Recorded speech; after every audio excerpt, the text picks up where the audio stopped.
Back to Roots എന്നത് ഞാൻ എൻ്റെ ലൈഫിൽ എപ്പോഴും ഫോളോ ചെയ്യാൻ ആഗ്രഹിക്കുന്ന ഒരു കാര്യമാണ്. ഇന്ന് ഞങ്ങൾ പോകുന്നത് അച്ചയുടെ ബഹ്റിൻ ലൈഫ് സ്റ്റാർട്ട് ആവാൻ നിമിത്തമായ ഒരാളുടെ വീട്ടിലേക്കാണ്. 23 വർഷത്തെ സൗഹൃദത്തിൻ്റെ ഒരു വലിയ കഥ ഇവർക്ക് പറയാനുണ്ട്. ക്ലാസ്സിൽ പോയതൊഴിച്ച് ബാക്കിയെല്ലാം തന്നെ ഇവരുടെ ഓർമ്മയിലുമുണ്ട്. ഈ കുഞ്ഞുപൊടികൾ പിന്നെ എത്ര പെട്ടെന്നാണ് പരസ്പരം അടുക്കുന്നത്. കണ്ട് കുറച്ച് കഴിഞ്ഞതും ടീച്ചറും കുട്ടിയും കളിയാണ് ഇപ്പോൾ ഈ നടന്നുകൊണ്ടിരിക്കുന്നത്. കോളേജ് ഫ്രണ്ട്സ് എപ്പോഴും സ്പെഷ്യലാണ്. അവർ താമസിച്ച സ്ഥലത്തെ കഥകളും പഴയ ഫ്രണ്ട്സും പണ്ടുണ്ടാക്കി കഴിച്ചുകൊണ്ടിരുന്ന ഫുഡ്സും അങ്ങനെ ഒരുപാട് കഥകൾ അവർക്ക് ഞങ്ങളോട് ഷെയർ ചെയ്യാനുണ്ടായിരുന്നു. ഡെന്നിജാൻ ഒരു നല്ല ഫുഡ് ലവർ കൂടിയാണ്.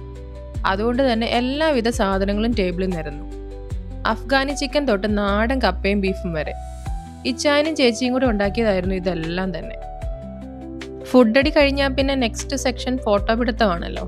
അതാണല്ലോ അതിൻ്റെ ഒരു ശരി. എപ്പോഴും കണ്ടില്ലേലും വിളിച്ചില്ലേലും എവിടെ നിർത്തിയോ അവിടെ നിന്ന് സംസാരിച്ചു തുടങ്ങാവുന്ന കുറച്ച് പേരെങ്കിലും നമ്മുടെ എല്ലാവരുടെ ലൈഫിൽ കാണില്ലേ? ശരിക്കും നല്ല ഫ്രണ്ട്സ് എന്നത് നമ്മുടെ ലൈഫിൻ്റെ ഏറ്റവും വലിയ ബ്ലെസ്സിങ് ആണ്. നമ്മൾ എവിടെയാണെങ്കിലും ആ നല്ല സൗഹൃദങ്ങൾ എപ്പോഴും നമ്മുടെ കൂടെ തന്നെ കാണും. അങ്ങനെ ഞങ്ങൾ അവരോട് യാത്ര പറഞ്ഞ് അവിടെ നിന്ന് ഇറങ്ങി. ഇനി ഒരു 20 വർഷം കൂടി കഴിയുമ്പോൾ അടുത്ത സൗഹൃദത്തിൻ്റെ ഓർമ്മകളും പഴയ കഥകളും ഒക്കെ പറയാനുള്ളത് ഒരു പക്ഷേ ഇവർക്കാവും. അതങ്ങനെ തന്നെ ആവട്ടെ. അപ്പം ശരി, മറ്റൊരു വീഡിയോയുമായി കാണാം.